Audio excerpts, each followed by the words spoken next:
Welcome once again. This is the Doctor of Digital, the Doctor of Digital podcast. I'm really excited about my guest today because you can't believe all the great stuff that he has to say. But the purpose of the show, of course, is for education and inspiration. I feature people you should know, people who are busy and need to hear from someone else. I'm always curious about this question. I'm going to learn something myself. Now, what's it like to be dead to the world and yet come back to bless it?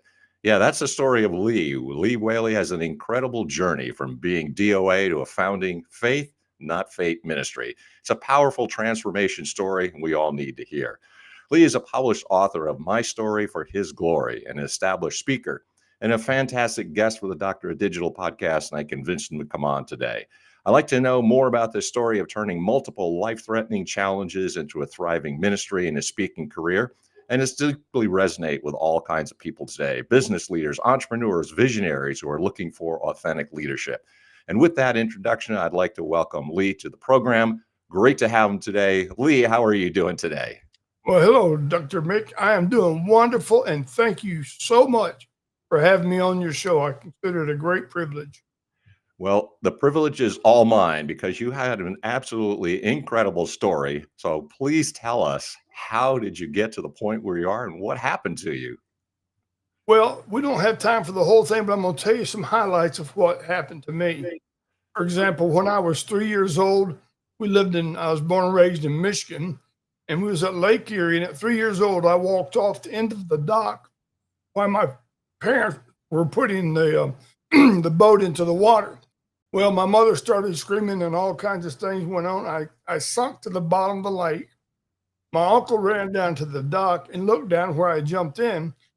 He couldn't see me, but all of a sudden he seen my eyes reflecting off the sun and my blue eyes. So he got in and got me. The miracle was I had no water in my lungs. I wasn't choking. I was just sitting on the bottom of Lake Erie. And then as time went on, I did several things. I've broken both of my arms, all my fingers, both my thumbs over time. These are doing different things, both my legs. But the dramatical part in my life was in February 6th, 1972. I was in an automobile accident in Detroit, and the car I was in was a brand new 1972 Rally Sport Nova. And me and my buddy had went down to his uncle's house, and we, on our way back home, it was a Sunday night, and he told me that somebody cut him off and he hit the brake and the car went out of control. And when it did, it slid up on the bank of the expressway and hit a lamppost. And the post was hit right where I was sitting. And I would imagine we was probably going 75, 80 miles an hour. Now, can I mention my book right now, Dr. Mick, real quick? Oh, yeah, but by all means, Yeah. sure. The book I wrote is called Building Unshakable Resilience, My Story for His Glory. It's available on Amazon. You just have to put in Lee Whaley, My Story for His Glory. Also, you can go to my website. But to continue the story, where the pole hit the car, it hit right where I was sitting, and it crushed me in the car. A doctor, just as they say, just happened to be behind our car. This was on a Sunday night. Got in the car and did a tracheotomy on me. There's a scar that reminds me every day, and got me back to life. And then he left. And when the ambulance came and got me out, there was two hospitals there. There was Mount Sinai and Mount Carmel. The closest was Mount Sinai, but they couldn't take me there because Mount Sinai had an emergency already going on.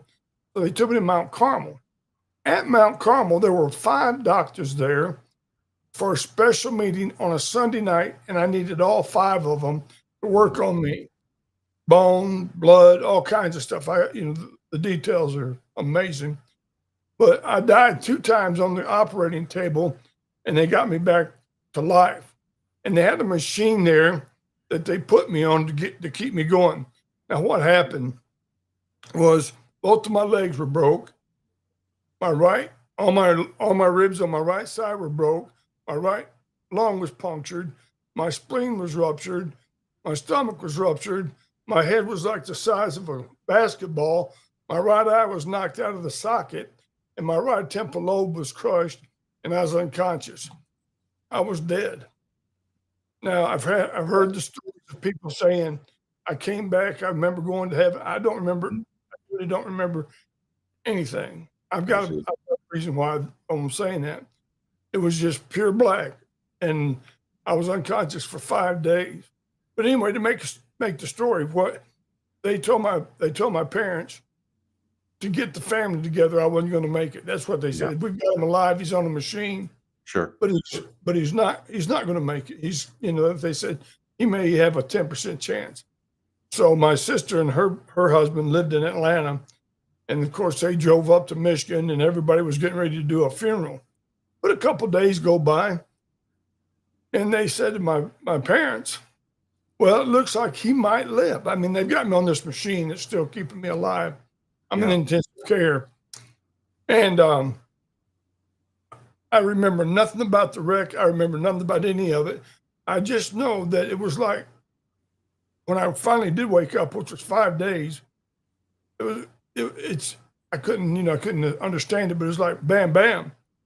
Anyway, so they said if he does live, we've got another problem. When he wakes up, he's probably going to be a vegetable Yeah. because the oxygen going to your brain, it was lacking and all that. And they Yeah. said both of his legs probably will need to be amputated. What they told me, told my parents, and well, they said just do what you have to do. So they thought they might be able to save the right leg, but the left one was definitely going to have to be amputated. But in the middle of all this, they put me on traction. A doctor from Dallas, Texas, Dr. Green, had just started using metal to do the bones, work on bones and fix bones. He told my parents, he said, I would love to be able to try to save his legs. And he did. So he put metal in both of my legs. I was in the hospital for 42 days. Jeez. But the whole thing, when I woke up and when I realized that I had died, I can't tell you the feeling inside of my heart. At that time, I wasn't a Christian. I believed in God, but I didn't really believe. I see. Yeah. And so, I graduated and so everything worked out. I got out of the hospital. I got walking. They didn't amputate my legs. They put metal in them. And it was a slow process, but I got healed up. I got walking again. And but it changed my life. I mean, I was an athlete. I wasn't a great athlete. I played football and all those things. But that wreck changed my life. But it also got me thinking. All the things that happened that night, the 5 doctors at the hospital, I needed all 5 of them. The doctor getting inside the car and doing a trach on me. And if you look in my book, you can see a picture of the car. The doctor said, or the people said, how did he get in that car? Yeah. I feel personally that it was an angel of God that got in there and did the trick. I just do. I believe it on my heart. But it wasn't until 1975 that my first cousin, that was my best friend in the world, got to talking to me about the Lord, and I gave my life to Christ. And at that time, this is when the lights came on. When I did that, I realized right then and there that there was more to this story than just me surviving a car wreck, me surviving in Lake Erie, all these things. And then when God showed that to me, that's when I realized that my life I really felt for a purpose. And so that changed my whole life. I was drinking and all kinds of stuff, but then I gave my life to Christ. And then just to go fast forward, I got in church. I got a great wife, wonderful kids. I got 3 kids, 8 grandkids. Wow. But I started ministering, and the Lord called me to preach. And I started preaching in jails, in prisons, and ministering to them. And as my life unfolded, I could tell that's exactly what I needed to be doing. Of course, I've had a carpet store. I've worked in all kinds of things, but nevertheless, so God had a purpose for my life. But it wasn't until 2013, I got cancer. I never smoked, but I got lung cancer. And then my lung cancer was on my right lung, and the mass was on all 3 lobes of my right lung. And so they had to take my right lung out. Well, when I finally got in there with the cancer, I was real close to death then. But then something else happened. That was on December the 3rd, one day after my birthday, 59 years old. By the 26th of December, I was very sick. And what happened, Nick, was that my side busted open. And I don't want to gross out the people, but what happened, I was real sick and my side busted open. What happened, I got staph infection in that cavity where that lung was at. Where they had taken the lung out, the staph got down in there in an infection. Mm-hmm. So I had to go back in the hospital, and I was in there for 20 days. And man, it was almost died again. I was, at the point of death when that happened. So they kept running fluids through, running all this stuff, antibiotics, steroids, all kinds of stuff, got me straightened out. And then I had to go on chemotherapy, a procedure for the cancer thing. So I was going through cancer, having staph. I lost down from 230 pounds to 160 pounds. And you can see there's a picture in my book of that. If you get the book, you can read this and see a lot of the pictures. But then I got feeling better. And but at the end of 2014, believe it or not, I got staph in that lung again. I got sick. And so staph got back in there again. This time I was 2 days from dying when I went to the hospital. They did emergency surgery on me, and they cut me from here to here down my chest and went in there to clean it out. But I was in there 21 days this time. But the doctor told me, and they did all the washing. Again, I lost all that weight. And the doctor told me, my oncologist told me, 5 years after I went in, for my checkup, my last checkup, my cancer checkup, he told me, he said, Lee, there was nobody in that hospital that thought you was ever going to leave because we all knew you were going to die. I was so sick. It was so bad. But here's what I want to tell you and tell all you people out there.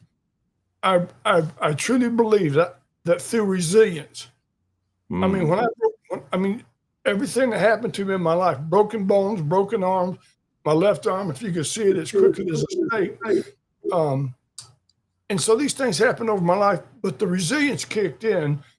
But it was really God leading me and guiding me and giving me the courage and the strength to be able to pull through. I didn't turn to drugs. I didn't turn to drinking. I didn't do any of those things. I just turned to God. And God gave me a verse of scripture, and I'm going to share it with you and all those that are listening. All right. Because this is part of my story, big part. I was in the shower getting ready to go to the hospital to get my lung taken out. I had been preaching on the street, teaching Sunday school, a chaplain at the jail, and I'm talking to God, and I'm saying, Lord, why me? I'm doing all these things. Why me, right. Lord? Yeah. And God spoke to me like I'm talking to you. I knew it from the Spirit spoke to my heart and said to me, why not you? And man, I thought to myself, that's exactly right. But after I've been through all of that, I can now use it as part of my story for his glory. You see? And so great title. Yeah. And so when all that happened, and then after the second infection, like I said, I got down again. I lost about 80, the weight, and I was so sick, and then about 10 years. Now, in the process of all of that, I lost my job, I lost our house, I lost everything. I mean, my wife and I had to move in with her mother, and of course, she had this big house. It all worked out. But what was perfect timing for that was she got elderly, and we became her caretaker. I see. Yeah. So for 10 years, and really it was 10 years of healing too. We lived there. She had a 3,500 square foot house, and we lived there with her, and we were her caretakers. In the meantime, I'm healing. I got another job, but then it just didn't work out. So I'm here to tell you today the reason I wrote the book. Yeah, I just felt like I felt like it was and not because of me. It's not about me. It's about what God can do if you have the faith and trust Him to do it. In other words, I don't know how I could have made it without God. um, because everything that happened to me, I mean, I should have been dead. The joke is my nine lives are gone. Yeah. So Yeah. next time, brother, I'm out of here. But but but I love to laugh. I love to make people laugh. I have a great time. I enjoy my salvation. I don't endure it. I just enjoy it. And we're looking for a house right now. And here's what I tell everybody: at 70 years old, I'm starting over. So, Yeah. you know, you know, So and what's your process of writing? Well, you decide because you got a great story. So what was yeah, your process of writing and how did your book come together? it's a great question. I had all this stuff in my mind, and so what I did is I got on my computer and got a Word document pulled up, and I just started writing ideas down of in the order that they happened. Uh, you know, like the opening. Here's stuff like this. The opening words. Mark Twain once said, "The two most important days in your life are the day you're born and the day you find out why." Yeah. Out of that premises, I wrote the book and I put all my thoughts in. I just wrote my thoughts down. And as I wrote my thoughts down, I thought a chapter. Like I said, it's not a very big book, but I just thought of the story and the way they went through my life. And I just started writing it all down. Of course, I was using Grammarly to check my spelling and my pronunciations and stuff, which is a good tool if you want to write a book. Mhm. And you want to make sure that it's done right. I had to be honest with you, that was one of my tools I used to help me write that. And I took all these thoughts and I started writing it out in chapters. And then as I was writing, I thought to myself, if I was listening, if I was reading my story, if I was reading it Yeah. as somebody else, would it be interesting enough to write it about? So, Mhm. would it be something people would want to hear about? Not because of me, but because of what God did for me and what he can do for anybody that puts their faith in him and trust him to get them through what they're going through. And it can be financial. Listen, I mean, when I'm telling you, when I lost my jobs, we went broke. I had 10 years on my house, but we lost the house because I got behind on the payments and I had no money. I didn't have no money. We went from, almost $80,000 a year down to nothing. And what we had in savings and all that, we went through that. So there was a lot of things. There was a lot of wheels spinning here. But when I wrote this book, I wrote it for his glory to talk and encourage people that through resilience, we can overcome anything. We can Is overcome anything. That's what it is takes. there Resilience. is there a time that you felt you could write? I mean, were you writing as inspired? Did you write in the morning, the afternoon? Like when and how did that come about? Great question. And this is the answer to that. I'm a morning person, 100%. My wife, she's not. She's a evening person. I get up at 3:30, 4 o'clock every morning. She gets up 8 o'clock every morning. So, but I am a morning person. So I would get up at 3 o'clock, 3:30, my normal time, come up to my office here. And as I was writing this, I would just every morning pray about it. And that's when I can think the best is in the morning times.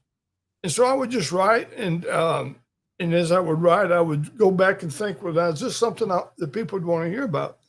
And it just was a process. So yes, I get up in the morning, I would write in the morning.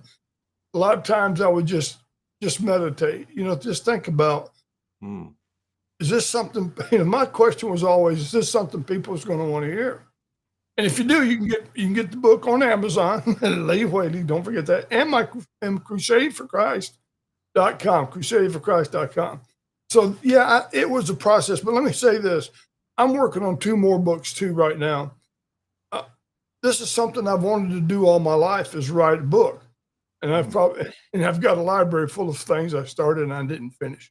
This time I've got time to finish now because I'm retired and because I've got the time to do it.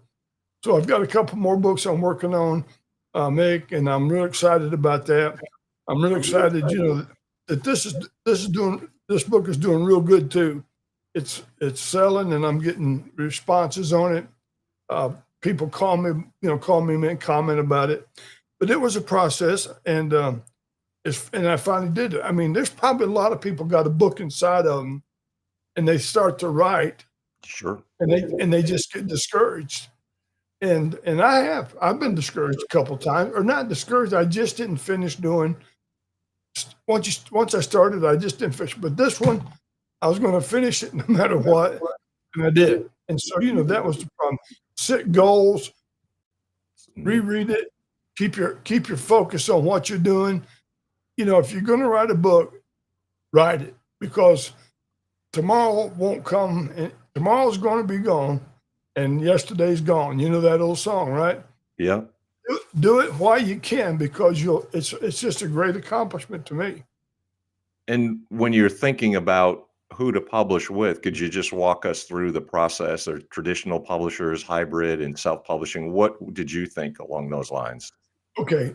As far as the publishing goes, Amazon is a great place to start. Now you've got to get their, they've got tools for you to use, KDP and stuff like that. But Amazon was my to-go, where once I had the book written, had it proofread, got it where I wanted to print it out. I presented it to Amazon, and then they've got to approve it. And once they approve it, they will print or put it on Kindle for downloads, and it's on both right now. You get it either way. You can get it on Kindle, or you can order one and get it in the mail. So Amazon was a great place for me to go. I did the research. I downloaded all the tools from Amazon. Gives you the tools to download, to put your book on, how to set it up and all that. So it gives you everything you need, but you got to do it according to their process, the prototypes and things. And I did. And once I submitted it, it was I think maybe a week or 10 days before I got any answer back if they would take it and publish it. And they did. So, that was a celebration for me, and be able to do that. So, And you've turned this into both ministry and speaking. So there's kind of like post-launch or post-publication. Could you tell us a little bit about that and what you do in terms of ministry and speaking? Yes. Well, being a preacher and really I'm an evangelist. Like I said, I spent almost 35 years as a chaplain at the local prison here where I live. So that was where I was going. But I've done crusades, I've done revivals, and these doors open because the stories that God has given me are stories that people are interested in. And another thing I want to tell you is, right now in the end of my life, I would love to be able to work with people that are going through problems. Maybe they've had a car wreck. Maybe they've had a tragedy. Maybe they're going through divorce. They just would like somebody to talk to. I would love to talk to them. I'm working on the process of setting that up too. And that's what my book's going to be about. A workbook and another book and a workbook together on understanding the process of getting through hard times. Because there's an old saying, it's not a matter of if, it's a matter of when, right?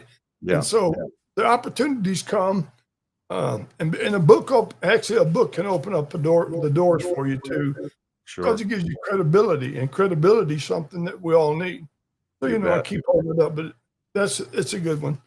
But yeah, I'm excited about the opportunities that are opening up, and it's fairly new. So it's getting it out there, but I'm going to be putting it in our church and things like that, so people can read it and reach out to me.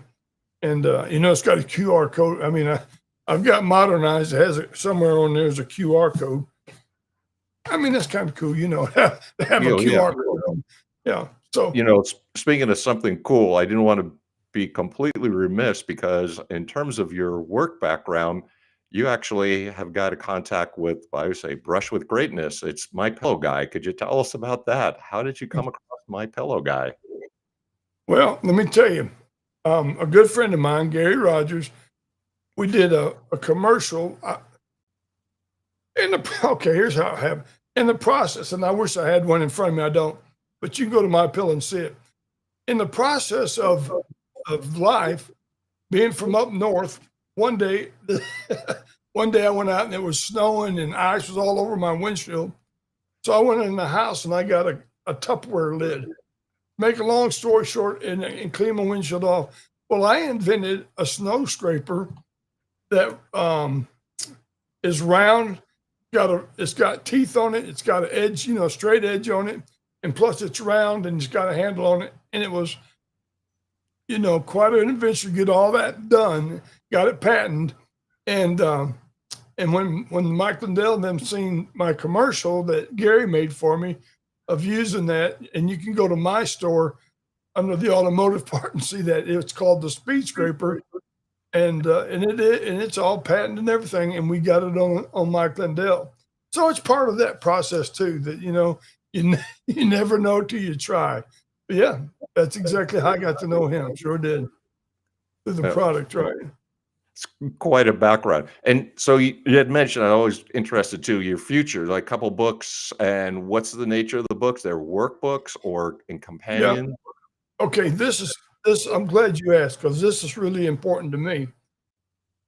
Right now, I feel like our country, not just our country, our world is slipping into such darkness. And I'm just going to hit you straight between the eyes with this. People today have forgotten God. It's like, I'm not saying everybody, but you can see evil so much in our world today. These wars, killings, cities that are just desolate from crime. What my goal now is to reach people with the hope of Christ. I believe with all my heart, 100%, that Jesus Christ is the Son of God, that he died for my sins on the cross. I believe that with all my heart. Because that's what I did in 1975, November 9th, 1975. I trusted him. My life changed 180 degrees, and I've never been the same since. Through all these tragedies, though, he was the one that got me through it. I know that. But I want to introduce people to him too. So this book that I'm going to be writing is going to be a book actually on evangelism, and also understanding resilience comes. It's something that we got to learn. It's not something that we're born. I don't think we're born with it. I think it's something that you've got to learn. Some people give up. Some people quit. Some people turn to drugs. Some people turn to this, turn to that. But hey, turn to the Lord. He'll get you through it. God has got an answer. And at the end of the day, we're all going to, I believe we're all standing before God. And I want you people to understand, you got to be ready for that too. Because I believe that's the whole reason God let me live and got me through all those tragedies, was so that I could just give you the message that he loves you. God loves you. He died for your sins, and he's coming again. He is. Just like the Bible said, everything he says has come to pass or will come to pass. So my next book is going to be about evangelism. It's going to be a workbook, but it's also going to be talking about resilience, trusting in Christ. Listen, when you're laying in the bed and I really knew that I was dying, Mick. I knew I was. I was turning gray. My skin was turning gray. I'd been to doctors. I didn't know what else to do. I had been, because it actually started, the second infection actually started in September of 2014. So I started getting sick in September, October, November. I was getting worse. I was sick. Nobody knew. They were giving me prescriptions for $5,000 with antibiotics. Nothing was working. It wasn't till I went in the hospital, an emergency, and the next morning they cut me open, and I was 2 more days, I'd have been dead. But that's because, it's God's timing. And I look back at that and I just shake my head, but I also thank God, that he gave me, my daughter calls me and tells me, Dad, you need to go to the hospital. And my wife got, she was somewhere and we went. And of course, that was the rest of the story. So I want to encourage people to please trust Christ. For our days, they're numbered, brother. I'm in my last quarter. I'm 70, and I'm not going to fool you. You know, I've got a lot behind me, but not as much in front of me. You know what I'm saying? I know. And Yeah. with that, I know you mentioned the book, but of course, we want to make sure before we close out, like, how do they get a hold of it? It's on Amazon, but tell them the people the title so they can reach out to you or get the book. What would you like to say as we Okay, I wrap up? want to say this. Well, I wish you could see it, but anyway, it's called Building Unbreakable Resilience. My Resilience. my story for His glory. You can go to my website, crusadingforchrist.com or faithnotfate.com. I've got two websites, Faith Not Fate or Crusading for Christ, and my phone number's on there. Everything's on there to get a hold of me. I would love to help anybody that's going through anything. I'd love to talk to you, help you, and encourage you. And people like Mick that give me a chance, I just appreciate it so much. But I want to encourage you, get faith in God, trust the Lord. He'll get you through things that no man can. I promise you. That's where you can go. Well, Lee, I want to thank you. It's been a real honor to know you and see you again. And of Yes, sir. course, we appreciate the message of resilience and where true resilience is found. And it's upstairs with the man upstairs. There you Thanks for go. taking some time out, Leo. I really, really appreciate it. Thank you. Have a great day. And we're going to be praying that God blesses your program big time on that. And again, thank you for the opportunity to be here. And y'all have a great day out there. Thank you, sir. Appreciate it. You know, I am very inspired, and I hope you are too as well. You know, it's really inspiring to meet people like Lee, really gives me faith and get to be a little bit more resilient myself. You know, I really like to thank the sponsors of the program, that is both the publishers of Burning America and On Track, Ian Hunter, and all their support of the program. If you want to reach out to me, by all means, please do so. I'm available on LinkedIn, the Doctor of Digital podcast. Of course, you can reach me here. Another exciting episode. I hope you learned as much as I did. A phenomenal human being with a great story like Lee. Very inspiring. Resilience. We all need it. And look to the man upstairs. Until next time, this is the Doctor of Digital Science.